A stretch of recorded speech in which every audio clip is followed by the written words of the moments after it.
बिस्मिल्लाहिर्रहमानिर्रहीम। मौज़िज़ सामीन कराम, अस्सलामु अलैकुम वरहमतुल्लाहि वबरकातुहू। आपकी खिदमत में हालात हाज़िरा के उन्वान से हाज़िर हुए हैं और मुख्तसर से वक्त में कोशिश करेंगे कि आपको ख़ित्ते की बदलती हुई सूरत हाल और दुनिया में जो मसाइल इस वक्त चल रहे हैं उनके हवाले से आगाह भी करें और मुख्तसर सा तज्ज़िया भी करें। सबसे पहले जो मामला आपकी खिदमत में हमने बयान करना है वो रशिया और यूक्रेन की जंग है कि रूस और यूक्रेन की जंग में एक अभी हालिया जो गुज़िश्ता एक दो रोज़ कबल ये वाक़या हुआ है। यूक्रेन की एक जगह है, गांव है, एक ख़ित्ता है, वहाँ पे यूक्रेन की जगह है बूचा नाम करके, इसका नाम है बूचा। बूचा के अंदर हुआ ये है कि इस वक्त तकरीबन 500 अफराद कत्ल किए गए हैं। 500 अफराद, ये आम पब्लिक है, ये फ़ोर्स के नहीं है, ये फ़ौज नहीं है, यूक्रेन की फ़ौज नहीं है, ये 500 अफराद हैं, आम पब्लिक है। और यहाँ पे ये कत्ल किए गए हैं और सिर्फ़ कत्ल नहीं किए गए बल्कि ख़वातीन की इस्मत दरी की गई, उनकी इज़्ज़तें लूटी गईं और वहाँ पर बाकायदा एक तो ये इज़्ज़तें भी लूटी गईं वहाँ ख़वातीन की, और उनको फिर उसके बाद मारा गया, कत्ल किया गया और फिर जला दिया गया। बच्चों को, ख़वातीन को, बुज़ुर्गों को, यानी किसी को भी वहाँ बूचा जो यूक्रेन की जगह है, गांव है, वहाँ पे छोड़ा नहीं गया। ये तमाम की तमाम वीडियोज़ और तस्वीर जो है वो सोशल मीडिया पे वायरल हुई हैं और चल रही हैं कि सूरत हाल उस वक्त वहाँ बहुत ख़राब हो गई है। और यकीनन ये जुल्म है, बर्बरियत है, क्योंकि जंग दो फ़ौजों के दरमियान में हो तो वो जंग होती है, लेकिन इस तरह आम पब्लिक को मारना ये बर्बरियत है, आम आवाम को मारना ये बर्बरियत है। बहरहाल ये मामला हुआ है और इस मामले के ऊपर पूरी दुनिया ने, कि अगरचे रूस का बाइकआउट किया हुआ है, क्योंकि यूक्रेन ने ये इल्ज़ाम लगाया है। अब मैं इसको इल्ज़ाम कहूँ या हकीकत कहूँ, क्योंकि अभी तक कोई ऐसी बात सामने नहीं आई कि ये हकीकत है या फिर इल्ज़ाम है, लेकिन यूक्रेन के गवर्नमेंट का, यूक्रेन की हुकूमत का कहना यह है कि ये रशियन आर्मी ने और रूस की जो फ़ौज है उसने ये बेहुरमतियाँ की हैं लोगों की और इस तरह उनको मारा है। बहरहाल इसी मामले के ऊपर इटली ने, फ़्रांस ने और दीगर तमाम बड़े बड़े यूरोप के जितने ममालिक थे उन्होंने रशिया के जितने सफ़ारतकार थे, रूस के जितने भी डिप्लोमेट थे वहाँ पे सफ़ारतकार, उनको अपने मुल्क से निकाल दिया है बूचा के मामले के बाद। और फ़्रांस ने और दीगर बड़े ममालिक ने इस वक्त दुनिया की बड़ी बड़ी जो दुनिया की सबसे बड़ी जो इस वक्त न्यूज़ एजेंसियां हैं वो इस वक्त यूक्रेन में मौजूद हैं, बूचा में मौजूद हैं और यूक्रेन के इलाके में, और वहाँ पर वो ये तहकीकात कर रहे हैं। यूएन ने, यूनाइटेड नेशन ने इस वक्त सबसे बड़ी टीम तश्कील दे दी है कि, और कहा है कि बूचा के अंदर जाए और जो है वो वहाँ मामलात देखे कि क्या हैं, हकीकत क्या है। एक तरफ यूक्रेन ने रशिया पर ये मतलब इल्ज़ाम डाला है और कहा है कि ये रशिया ने ये सारा किया है, और दूसरी जानिब रशिया इनकार कर रहा है। रूस ये कह रहा है कि ये काम हमने नहीं किया। रशिया ने मुकम्मल तौर पे इसका जो है वो बहरहाल इनकार कर दिया है। अब माहिरीन का ये कहना है, बाज़ जो आलमी माहिरीन हैं उनका ये कहना है, थिंक टैंक हैं, दीगर जो तज्ज़िया निगार हैं, उनका ये कहना है कि ऐन मुमकिन है ये काम रशिया ने किया हो, इस तरह की बर्बरियत या जुल्म, लेकिन ऐन मुमकिन है बाज़ का ये भी कहना है कि ये भी हो सकता है कि यूक्रेन क्योंकि बुरी तरह से ये जंग हार रहा है और रशिया क्योंकि एक पावरफुल कंट्री है, मुल्क है, बड़ा मुल्क है यूक्रेन के मुकाबिल, तो यूक्रेन ने ये चाल चली हो। यानी बाज़ माहिरीन का ये कहना है कि हो सकता है कि यूक्रेन ने ही खुद, यूक्रेनी आर्मी ने, यूक्रेनी फ़ौजियों ने खुद ही इनको अपने वहाँ के जो आवाम है उसको मारा हो, उसको इस तरह से जो है वो उसमें दरी की हो, ताकि दुनिया के अंदर यूक्रेन का मामला उठ जाए और यूक्रेन किसी तरह ये हारी हुई जंग जीत जाए। बहरहाल कहते भी हैं कि जंग में सब कुछ जायज़ है, तो ये बहरहाल ये सारी जो है वो हरकत और सकनात आलमी सतह पे ये होती हैं और जंग के अंदर ये मामलात होते हैं। इसलिए हम अभी ये कुछ नहीं कह सकते कि रशिया ने किया है या यूक्रेन ने किया है, लेकिन बहरहाल एक बात तय है कि जुल्म हुआ है और यकीनन जुल्म की मजम्मत होनी चाहिए और जुल्म के ख़िलाफ़ ही होना चाहिए। लेकिन सवाल ये बनता है कि तमाम दुनिया, वेस्टर्न कंट्रीज़, ईस्टर्न कंट्रीज़, खलीजी रियासतें, अरब रियासतें, पूरी दुनिया इस वक्त मिलकर यूक्रेन के अंदर, जो बूचा के अंदर ये जो जुल्म हुआ, इसके ख़िलाफ़ बयानात दे रहे हैं, इसके ख़िलाफ़ बोल रहे हैं। यूएन तंजीमें, बड़ी बड़ी दुनिया की इस वक्त तमाम लोग बोल रहे हैं और बोलना भी चाहिए, बेहतरीन है, अच्छी बात है। लेकिन सवाल ये बनता है, बूचा से ज़्यादा बुरी हालत इराक़ की अमेरिका ने की, शाम में अमेरिका ने बूचा से बुरी हालत शाम में की। आले सऊद ने, सऊदी अरब ने यमन की हालत, अमेरिका की ईमा पर यमन की हालत बूचा में जो बर्बरियत हुई उससे ज़्यादा बर्बरियत की है। पूरा इंफ्रास्ट्रक्चर यमन में तबाह कर दिया, अस्पतालों को नहीं छोड़ा, स्कूल को नहीं छोड़ा, कोई इलाका, आम आवाम के ऊपर बमबारी की है। सवाल ये बनता है कि क्या वहाँ पर जब ये बर्बरियत हुई, इराक़ हो, सीरिया हो या फिर यमन हो, यहाँ पर जब ये बर्बरियत हुई तो कोई भी यूएन तंजीमें इस तरह नहीं बोली जैसे आज बूचा के मामले पे बोल रही हैं। इस तरह दीगर ममालिक, वेस्टर्न ममालिक ने ज़बानों पे ताले लगाए हुए हैं यमन के मामले पे। खलीजी रियासतों ने अपने ज़बान पे ताले लगाए हुए हैं, ईस्टर्न ममालिक ने अपने ज़बान पे ताले लगाए हुए हैं। अब सवाल ये बनता है, इंसानियत पे जुल्म हुआ, इसकी मजम्मत होनी चाहिए, लेकिन क्या इराक़, सीरिया और यमन के अंदर क्या इंसान नहीं रहते? वहाँ जानवर हैं या कौन लोग हैं कि इन पर इतना जुल्म हुआ और यूएन की कान पे भी जूं नहीं रेंगी, और तमाम बड़ी बड़ी जो इस वक्त एमनेस्टी इंटरनेशनल जो के तहत जो बड़े बड़े इदारे चल रहे हैं उनके कान पे जूं नहीं रेंगी। सवाल ये बनता है कि जो जुल्म, हम हर जुल्म की मजम्मत करते हैं, हर जुल्म की, चाहे वो यूक्रेन में हो, चाहे वो इराक़ में हो, यमन में हो, नाइजीरिया में हो या फिर सीरिया के अंदर हो, क्योंकि सब जगह इंसान हैं। जहाँ भी ये जुल्म हो उसकी मजम्मत करनी चाहिए और दुनिया को मजम्मत करनी चाहिए। तो बस बहरहाल यूक्रेन के साथ साथ ज़रा यमन के मामले पे भी निगाह डालें और यमन में भी देखें कि क्या हो रहा है, वहाँ भी इंसानियत की कितनी तज़लील हो रही है। ये भी अक़वाम मुत्तहिदा से गुजारिश है कि यूएन ज़रा यहाँ भी तवज्जो करे। बड़ी बड़ी जो इस वक्त एमनेस्टी इंटरनेशनल जो बड़ी बड़ी तंजीमें चला रहा है मसलन ह्यूमन राइट्स के नाम से, वो यहाँ भी यमन के अंदर भी तवज्जो करे। बहरहाल ये एक ख़बर थी। दूसरी ख़बर जो है वो आपको मैं देता चलूँ कि इसराइल ने शाम को पेशकश कर दी है सीरिया को। ये एक बड़ी ख़बर है कि इसराइल ने सीरिया को पेशकश की है कि हम शाम को, सीरिया को हर तरह से सपोर्ट करने के लिए तैयार हैं, हर तरह से, माली, फ़ौजी, हर तरीके से, बल्कि हम ताउन और माली तौर पे हम सपोर्ट करने के लिए तैयार हैं। लेकिन इसराइल ने एक शर्त रख दी है कि ईरान को शाम से निकाला जाए, सीरिया से निकाला जाए, फिर हम आपकी मदद करेंगे और ये हम सब कुछ करने के लिए तैयार हैं। और याद रखें, यहूदियों का ये हरबा आखिरी हरबा होता है। पैगंबर अकरम सल्लल्लाहु अलैहि वसल्लम के दौर से लेकर आज तक यहूद का ये हरबा यही रहा कि जब मुकाबला नहीं कर पाए, सामने आके मुकाबला नहीं कर पाते, तो फिर माल के ज़रिए से लोगों को ख़रीदना शुरू करते हैं। और वो ये काम आज इसराइल करने जा रहा है। ईरान शाम को पेशकश कर दी है सीरिया को, लेकिन अभी सीरिया की जानिब से कोई जवाब नहीं आया है।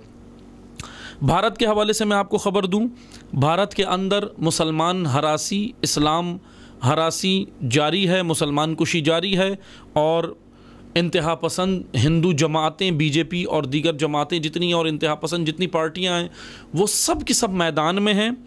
भारत के अंदर गाज़ियाबाद एक जगह है, ज़िला है गाज़ियाबाद, और इसमें मस्जिद पर अभी हालिया कुछ दिन पहले मस्जिद में हमला किया, नमाजियों को मस्जिद के अंदर घुस के इंतहा पसंद हिंदुओं ने मारा है, जर्दोकोप किया है, और मस्जिद के ऊपर अपने मंदिर के झंडे लहराए हैं। ये काम गाज़ियाबाद के अंदर भारत के अंदर हुआ है। और दहशतगर्दी को, एक और ख़बर ये है भारत ही के हवाले से कि दहशतगर्दी को बढ़ावा देने के लिए तमाम वीडियोस को ट्विटर मज़ीद बढ़ा रहा है भारत के अंदर। ये एक बड़ी अजीब बात है कि ट्विटर और भड़का रहा है, और मसलन मुसलमान कुशी के हवाले से इन तमाम वीडियोस को, ऐसी वीडियोस जो मसलन पाबंदी लगनी चाहिए, जिस तरह की ये वीडियोस जो है वो ट्विटर अकाउंट पे भारत के अंदर चल रही हैं, लेकिन उसको बाकायदा ट्विटर मज़ीद जो है वो बढ़ावा दे रहा है। भारत के अंदर न्यूज़ रिपोर्टर्स जो सच दिखा रहे हैं उन्हें मारा जा रहा है, उन्हें धमकाया जा रहा है, उनको ट्विटर अकाउंट्स के ज़रिए से धमकियां दी जा रही हैं। भारत के अंदर जो भी एंकर हो, अब वो अगर हिंदू एंकर भी हो उसको भी धमकियां दी जा रही हैं। मुसलमान तो कुछ, हिंदुओं को भी जो एंकर अगर कोई सच बात कर दे उसको भी बहरहाल धमकी दी जा रही है कि आपको जो है वो बीजेपी के जितने भी ये इंतहा पसंद हिंदू हैं, गुंडे हैं बीजेपी के जितने, वो खुलेआम धमकियां दे रहे हैं और ये सारी बातें भारत के अंदर हो रही हैं। कर्नाटका जो जगह है जहां भी हालिया दिनों पर्दे के हिजाब के मामला चल रहे थे, कर्नाटका में हलाल गोश्त के ख़िलाफ़ पम्फलेट बांटे हैं। बहरहाल ये सारे मामलात भारत में क्यों हो रहे हैं, मैं मुख्तसर सा इसके ऊपर तज्ज़िया कर दूं कि शिद्दत पसंद जितने भी हिंदू हैं वहाँ पर, तमाम हिंदू नहीं, शिद्दत पसंद जमात बीजेपी और इसके जितने भी आलाकार हैं, इनका ये कहना है कि हिंदुस्तान सिर्फ हिंदुओं के लिए है और जितने भी मुसलमान हैं या तो हिंदू हो जाएं या फिर भारत छोड़ दें, हिंदुस्तान को छोड़ दें और दीगर मुल्कों में चले जाएं, या तो हिजरत कर लें, मुहाजरत कर लें, या फिर हिंदू हो जाएं, अपना मज़हब तब्दील करें। बहरहाल यूएन यहाँ पर भी खामोश है। एमनेस्टी इंटरनेशनल के तहत चलने वाले इदारे, तमाम इंसानियत के नाम पर बने हुए इदारे सब खामोश हैं। भारत के ऊपर कोई भी बात करने के लिए तैयार नहीं है। भारत के अंदर ये बर्बरियत जारी है। इसी के साथ आपको एक और ख़बर देता चलूँ कि चीन और ऑस्ट्रेलिया का जो है वो तनाज़ा बढ़ गया है। चाइना और ऑस्ट्रेलिया का तनाज़ा मैं मुख्तसर सा आपकी खिदमत में बयान करूं कि चाइना ऑस्ट्रेलिया का तनाज़ा आखिर है क्या। ऑस्ट्रेलिया ने 2.6 अरब डॉलर के हथियार अपग्रेड करने का ऐलान कर दिया है। 2.6 अरब डॉलर के हथियार अपग्रेड करने का ऐलान कर दिया है, क्योंकि चीन अपना ऑस्ट्रेलिया ने यह कहा है कि चीन अपना असर बाकायदा, एक आयरलैंड है इसके करीब है, ऑस्ट्रेलिया के करीब है बिल्कुल। आप गूगल मैप पे देखेंगे तो आपको नज़र आएगा, एक आयरलैंड है, सोलोमन आयरलैंड के नाम से ये आयरलैंड है, सोलोमन आयरलैंड। वहाँ पर चाइना, ऑस्ट्रेलिया ये कह रहा है कि चाइना वहाँ पर अपना असर बढ़ा रहा है, अपनी बेसिस भी वहाँ पे बना रहा है, ऑस्ट्रेलिया का ये कहना है। बहरहाल ऑस्ट्रेलिया ने ये चाइना को बाकायदा ऑस्ट्रेलिया ने कहा है और कहा है कि हम 2.6 अरब डॉलर का अपना जो है वो हथियार अपग्रेड करेंगे, और ऑस्ट्रेलिया ने ये काम शुरू किया। और बहरहाल ये इसी तरह जिस तरह एक आयरलैंड यहाँ पर है और ऑस्ट्रेलिया ये कह रहा है कि चाइना ये काम कर रहा है कि वहाँ पर अपनी बेसिस बना रहा है, जो ऑस्ट्रेलिया के लिए ख़तरा है।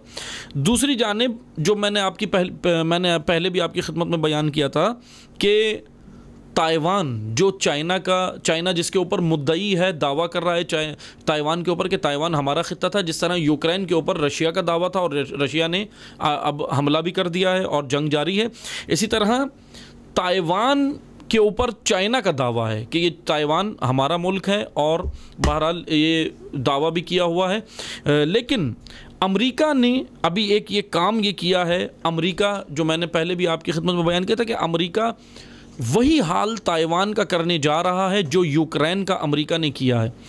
अमेरिका ने ताइवान के लिए 95 अरब डॉलर की मिलिट्री एड का ऐलान कर दिया है। ये बहुत ही ख़तरनाक मंसूबा है अमेरिका का। 95 अरब डॉलर की मिलिट्री एड, ये वही काम अमेरिका कर रहा है हूबहू इस वक्त जो यूक्रेन के अंदर अमेरिका ने किया था। यूक्रेन को फंडिंग करता रहा, यूक्रेन को बजट देता रहा, यूक्रेन के साथ मामले करता रहा, और फिर आखिर में नौबत यहाँ तक आ गई कि रशिया ने यूक्रेन पर हमला किया और आज यहाँ पर ये जंग जारी है। ताइवान को अब अमेरिका यूक्रेन की तरह फंसाने जा रहा है।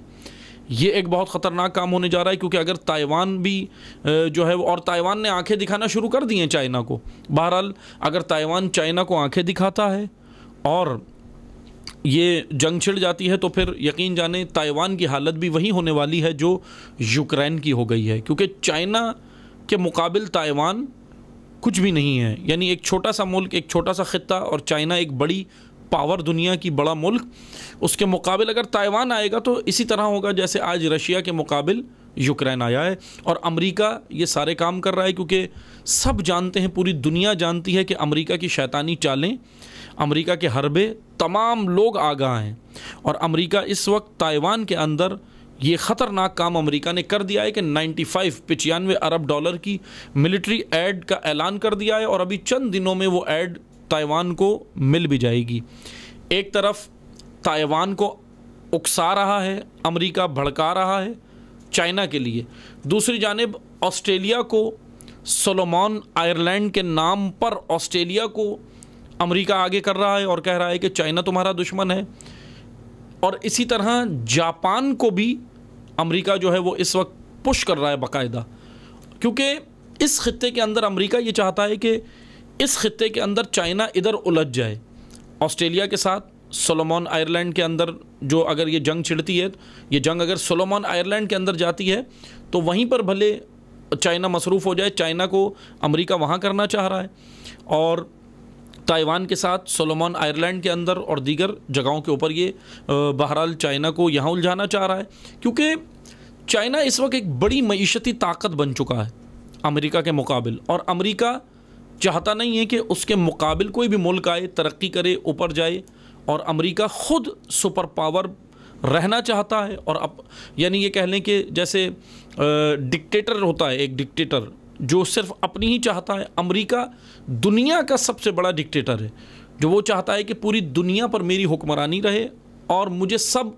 यस कहें, कोई भी नो ना कहे, कोई भी मना ना करे किसी भी काम से, और जो मना करेगा अमेरिका उसका हाल इसी तरह करता है कि उसके ख़िलाफ़ साजिशें करता है, उसके ख़िलाफ़ क़ानूनी तौर पर यूएन के अंदर वीटो करता है करारदादों को, उसके ख़िलाफ़ जो है वो दूसरे मुल्कों को, जैसे रशिया के ख़िलाफ़ यूक्रेन को उकसाया, अब ताइवान को बाकायदा चाइना के ख़िलाफ़ उकसा रहा है। और अगर ये जंग ताइवान में जाती है, सोलोमन आइलैंड में जाती है, तो यकीनन ये जंग एक ख़तरनाक जंग की सूरत हाल इख्तियार कर लेगी और तीसरी आलमी जंग की जानिब ये मामला चला जाएगा।